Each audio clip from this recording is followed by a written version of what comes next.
اللہ کے نام سے شروع کرتا ہوں جو بڑا مہربان نہایت رحم کرنے والا ہے۔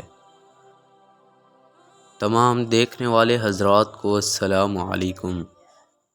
حضرت سلیمان علیہ السلام کا مکمل واقعہ۔ حضرت سلیمان علیہ السلام اللہ کے پیغمبر تھے اور بادشاہ بھی۔ آپ علیہ السلام حضرت داؤد علیہ السلام کے بیٹے تھے۔ باپ کی وفات کے بعد تخت کے وارث ہوئے۔ آپ علیہ السلام کے پاس ایک انگوٹھی تھی جس میں اللہ نے ایک خاص خوبی رکھی تھی۔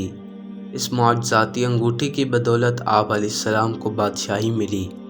ایک مرتبہ ایسا ہوا کہ جس انگوٹھی کی بدولت آپ علیہ السلام جن و انس حیوانات پر حکومت کرتے تھے وہ گم ہو گئی تھی۔ اس کا گم ہونا تھا کہ آپ تخت سے محروم ہو گئے، جس کی وجہ سے ہاتھ سے سلطنت نکل گئی۔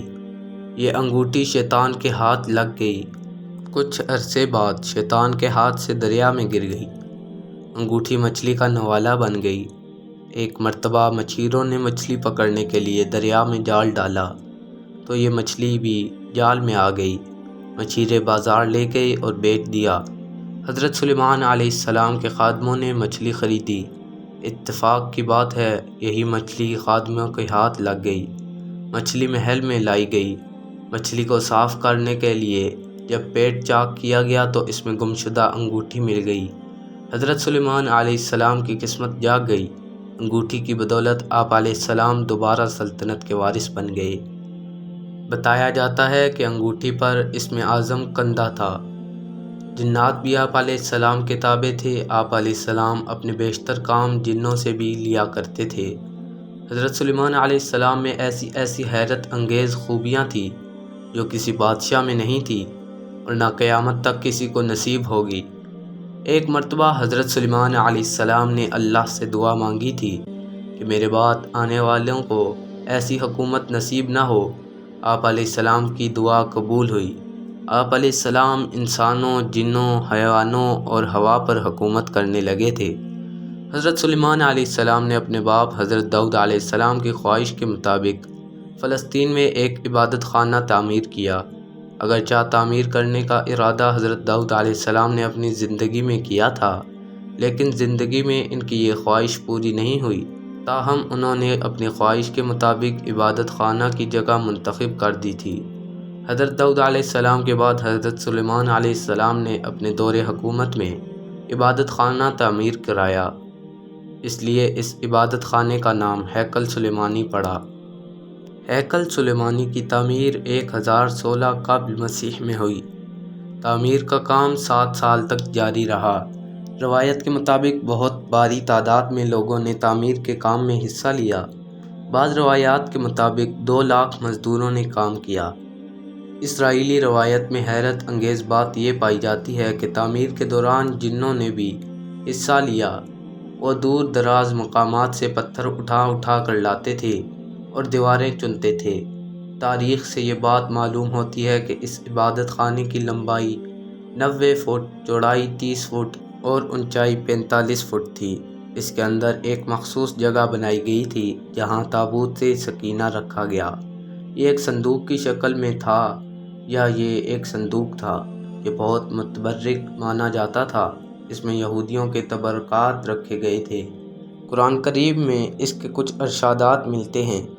وہ یہ کہ جب اسرائیلیوں کے ہاتھ سے یہ متبرک صندوق نکل گیا تو فرشتے اس کی حفاظت پر مامور تھے۔ اس میں آل موسیٰ اور آل ہارون علیہ السلام کی نشانیاں تھیں، اس لیے ان کے نزدیک یہ صندوق بہت متبرک مانا جاتا تھا۔ روایت ہے کہ عصائے موسیٰ بھی اسی صندوق میں تھا۔ یہ عصا حضرت شعیب علیہ السلام نے حضرت موسیٰ علیہ السلام کو عطا کیا تھا۔ ان میں پتھر کی وہ تختیاں بھی تھیں جو طور سینا پر اللہ تعالیٰ نے حضرت موسیٰ علیہ السلام کو عطا کی تھیں۔ اس میں نوادرات کے نسخے بھی تھے۔ جب طالوت اسرائیلیوں کا بادشاہ بنا تھا تو یہ صندوق دوبارہ بنی اسرائیل کے ہاتھ آیا۔ تابوت سکینہ حاصل کرنے کے لیے طالوت کو جنگ لڑنا پڑی۔ یہ جنگ کافروں سے لڑی گئی۔ اس جنگ میں طالوت نے اللہ تبارک و تعالیٰ سے دعا مانگی تھی کہ اے رب، مجھے صبر کرنے کی صلاحیت عطا کر، مجھے ثابت قدم رکھ اور کافروں پر فتح دے۔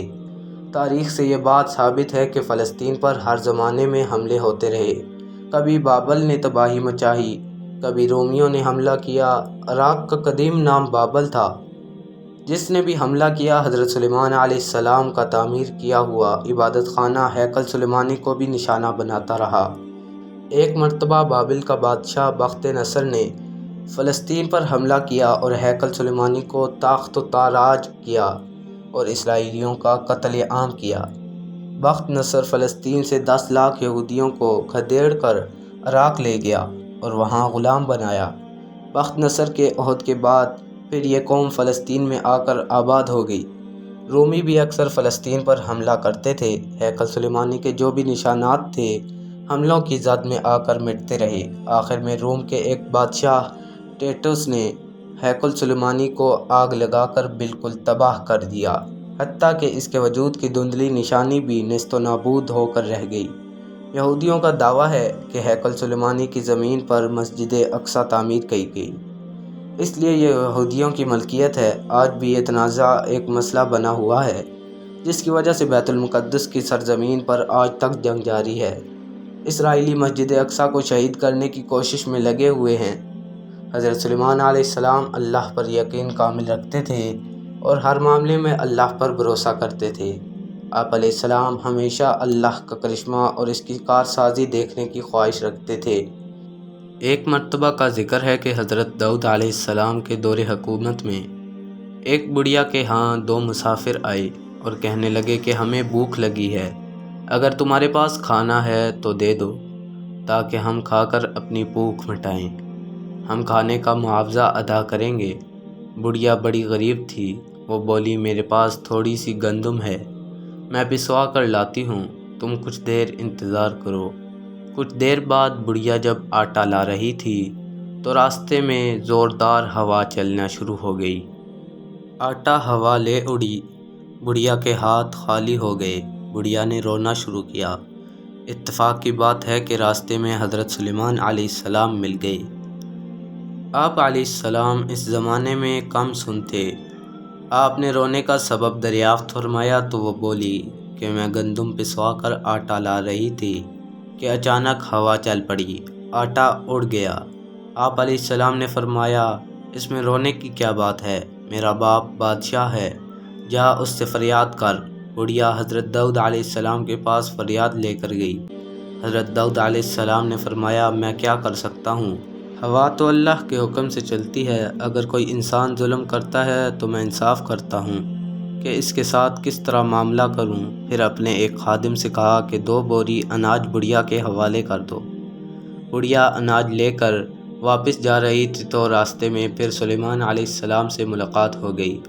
آپ علیہ السلام نے بڑھیا سے دریافت کیا، اس نے بتایا کہ بادشاہ نے 2 بوری اناج دیا ہے، وہ میں لیے جا رہی ہوں۔ حضرت سلیمان علیہ السلام نے اس سے کہا کہ بادشاہ کے پاس دوبارہ واپس جا اور گزارش کر کہ مجھے وہی آٹا چاہیے جو ہوا اڑا کر لے گئی۔ بڑھیا نے حضرت سلیمان علیہ السلام کے کہنے پر عمل کیا، بادشاہ کے پاس گئی اور وہی بات کہی جو سلیمان علیہ السلام نے بتائی تھی۔ بادشاہ بڑھیا کی بات سن کر پریشان ہو گیا اور سوچنے لگا کہ میں ہوا سے یہ بات کس طرح کہوں۔ پھر بادشاہ نے بڑھیا سے دریافت فرمایا کہ کس کے کہنے پر اس طرح کی بات کی ہے۔ بڑھیا نے جواب دیا کہ راستے میں ایک کم سن لڑکا ملا تھا، اسے تمام ماجرا سنایا تو اس نے مجھے سکھا کر بھیجا ہے۔ حضرت داؤد علیہ السلام سمجھ گئے کہ سوائے سلیمان علیہ السلام کے دوسرا کوئی اس طرح کی بات نہیں کر سکتا۔ آپ علیہ السلام نے سلیمان علیہ السلام کو دربار میں بلا کر دریافت فرمایا کہ میں کس طرح ہوا سے آٹا لے کر دوں، یہ بات تو میرے لیے ناممکن ہے۔ سلیمان علیہ السلام نے بادشاہ سے کہا کہ آپ پیغمبر ہیں اور بادشاہ بھی، آپ علیہ السلام دعا کریں تو وہی آٹا واپس آ سکتا ہے۔ آپ علیہ السلام نے دعا کی، اللہ نے آپ علیہ السلام کی دعا سن لی۔ اللہ نے ہوا کو انسانی شکل میں آپ علیہ السلام کے پاس بھیجا۔ حضرت داؤد علیہ السلام نے ہوا سے دریافت کیا کہ اس بڑھیا کا آٹا کیوں اڑا کر لے گئی ہو؟ جواب دیا کہ اللہ کا یہی حکم تھا۔ پھر حضرت سلیمان علیہ السلام نے ہوا سے پوچھا کہ اس بارے میں جو معلوم ہے ہمیں بتاؤ۔ ہوا نے پورا واقعہ سناتے ہوئے کہا، سمندر میں ایک کشتی آ رہی ہے، اس میں کچھ تاجر بیٹھے ہوئے ہیں، کشتی میں ایک سوراخ ہو گیا جس سے کشتی کے ڈوب جانے کا اندیشہ پیدا ہو گیا۔ کشتی میں بیٹھے ہوئے تاجروں نے خدا سے منت مانی کہ اے خدا، اگر کشتی ڈوبنے سے بچ گئی تو ہم اس کا آدھا حصہ داؤد علیہ السلام بادشاہ کے دربار میں پیش کریں گے تاکہ وہ غریبوں میں تقسیم کرے۔ ان کی دعا قبول ہوئی۔ ہوا نے بتایا کہ مجھے حکم ہوا ہے کہ اس بڑھیا کا آٹا اڑا کر کشتی کا سوراخ بند کر دو۔ میں نے ایسا ہی کیا۔ یہ گفتگو جاری تھی کہ اسی دوران وہ تاجر بھی نفع کا مال لے کر دربار میں حاضر ہوئے اور آدھا مال غریبوں میں تقسیم کرنے کے لیے پیش کر دیا۔ حضرت داؤد علیہ السلام نے مال کے 2 حصے کیے، ایک حصہ بڑھیا کو دیا اور سلیمان علیہ السلام کو شاباشی دی، کیونکہ ان کی کوششوں سے خدا کی مصلحت کا راز معلوم ہوا۔